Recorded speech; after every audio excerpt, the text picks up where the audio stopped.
Assalamualaikum warahmatullahi wabarakatuh. Perkenalkan, nama saya Muhammad Ilhamtur Rahman dari Fakultas Usuluddin, Prodi Ilmu Al-Quran dan Tafsir semester 2. Di video kali ini, saya akan sedikit membahas tentang seorang filsuf dari Yunani yang cukup terkenal pada masa itu hingga masa sekarang. Beliau bernama Sokrates. Sokrates lahir di kota Athena, Yunani pada kisaran tahun 649 sebelum Masehi dan meninggal pada tahun 399 sebelum Masehi. Ayahnya seorang pemahat dan ibunya seorang bidan.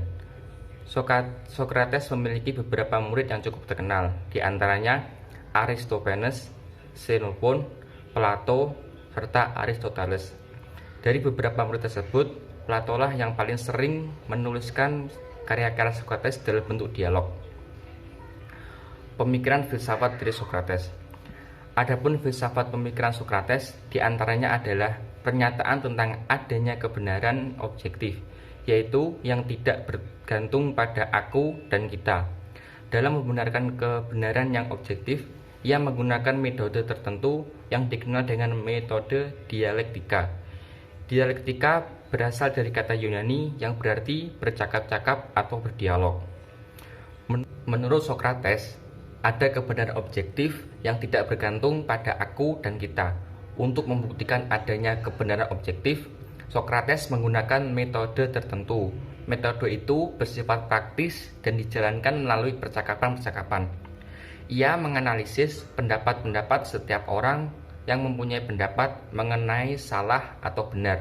Ia bertanya kepada negarawan, hakim, tukang, pedagang, dan sebagainya. Menurut Xenophon, ia bertanya tentang benar dan salah, adil, zalim, berani, pengecut, dan lain-lain kepada siapapun yang menurutnya patut untuk ditanya.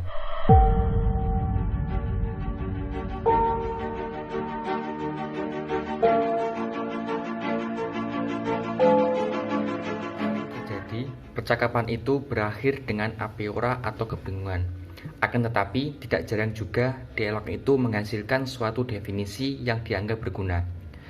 Dari metode dialektikanya, ia menemukan dua penemuan metode yang lain, yakni induksi dan definisi. Ia menggunakan istilah induksi, manakala pemikiran bertolak belakang dari pengetahuan yang khusus, lalu menyimpulkan dengan pengertian yang umum. Pengertian umum diperoleh dari mengambil sifat-sifat yang sama atau umum. Ciri umum tersebut dinamakan ciri esensi dan semua ciri khusus itu dinamakan ciri eksistensi. Paham etika Sokrates merupakan kelanjutan dari metode yang ia temukan, induksi dan definisi. Sayangnya, Sokrates tidak pernah menulis pemikiran filsafatnya sendiri. Mengetahuinya, kita dapat memperolehnya dari murid-muridnya.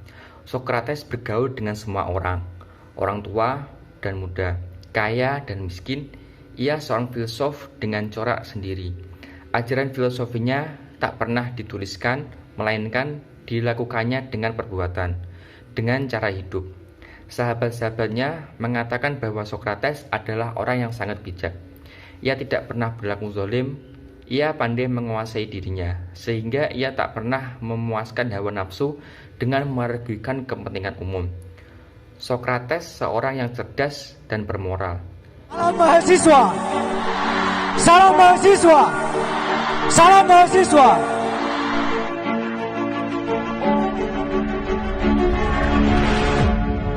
Tujuan Sokrates adalah mengajar orang yang mencari kebenaran.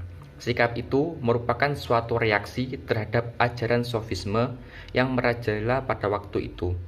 Karena guru-guru sofis mengajarkan bahwa kebenaran yang sebenar-benarnya itu tidak tercapai. Oleh sebab itu, tiap-tiap pendirian dapat dibenarkan dengan jalan retorika, dengan daya kata memperoleh persetujuan orang banyak. Apabila orang banyak sudah setuju, itu dianggap sudah benar. Dengan cara begitu, pengetahuan menjadi dangkal. terjadi aliran yang mendangkalkan pengetahuan dan melemahkan rasa tanggung jawab. Semangat Sokrates itu pun memberontak. Dengan filosofi diamalkannya dan dengan cara hidupnya, ia mencoba memperbaiki masyarakat yang rusak. Orang diajak memperhitungkan tanggung jawabnya. Ia selalu berkata, yang ia ketahui cuma satu, yaitu bahwa ia tak tahu. Sebab itu ia bertanya. Tanya jawab adalah jalan baginya untuk memperoleh pengetahuan. Itulah permulaan metode dialektika.